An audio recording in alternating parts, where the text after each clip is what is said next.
Welcome to another episode of Tanks That Should Be Added to War Thunder.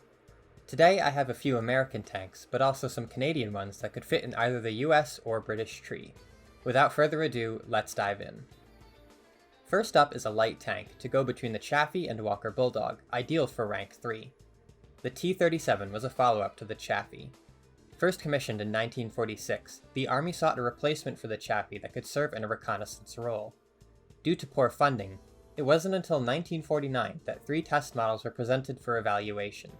The most promising of these models was known as T-37 Phase 2, which bears many similarities to the Walker Bulldog. When this vehicle went for further testing, it was redesignated T-41, eventually culminating in the M41A1 most players are familiar with.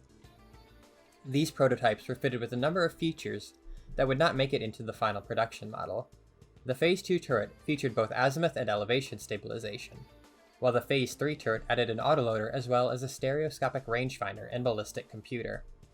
Beyond this, it was quite similar to the Bulldog, mounting a 76mm T91 cannon and having similar mobility. I believe the T-37 Phase 2 would be an excellent choice for a rank 3 tech tree light tank. The second tank on the list is related to a recent addition to the game. In a previous patch, the T-1E1 heavy tank was added to the US tree. A supplicant for the M6A1, the T-1 is near identical, but can go both forward and reverse at the same speed.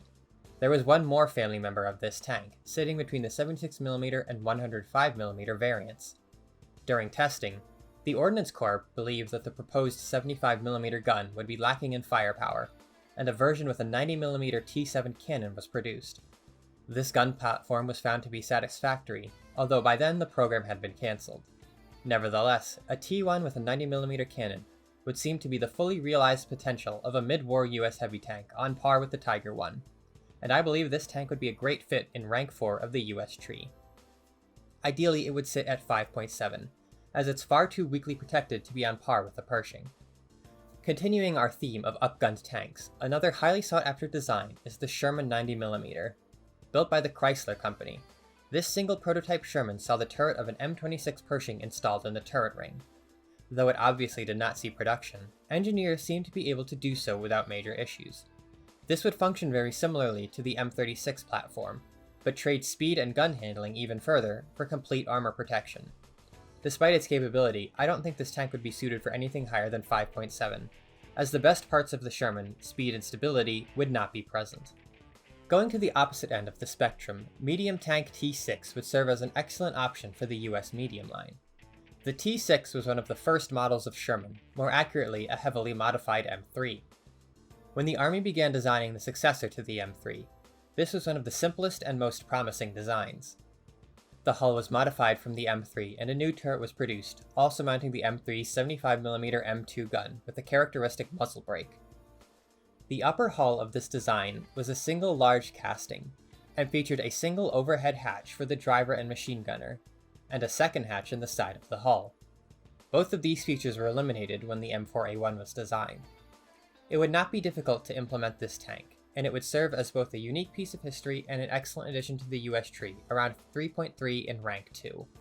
Moving on from US tanks, I have 2 Canadian designs to discuss, as both are modified from the Sherman.